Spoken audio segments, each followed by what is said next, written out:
I am the Tofu Golem. Please enjoy the video. You begin by verifying prerequisites so pairing succeeds. Confirm your iPhone and Apple Watch software match supported versions, enable Bluetooth and Wi-Fi, and confirm your carrier supports watch cellular plans. Once done, place the watch near the iPhone, unlock your phone, then open the watch app and tap Start Pairing. You'll see an animation on the watch. Align it with the camera viewfinder to pair.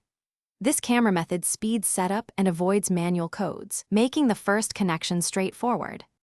Now you enable the watch's cellular service inside the watch app. Tap Cellular, then Set up Cellular. The app hands you to your carrier's activation flow. Follow prompts to add the watch to your existing plan or choose a new watch plan. This can transfer the iPhone number or use a shared line depending on carrier policies.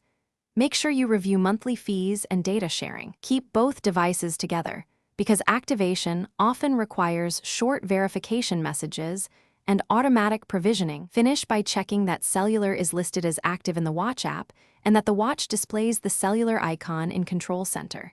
Test by turning off your iPhone's Wi-Fi and making a call from the watch. If it fails, try quick troubleshooting.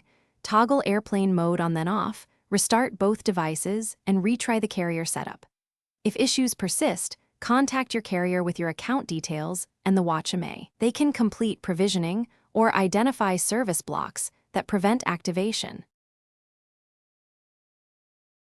Thanks for watching. Consider subscribing if we helped you today.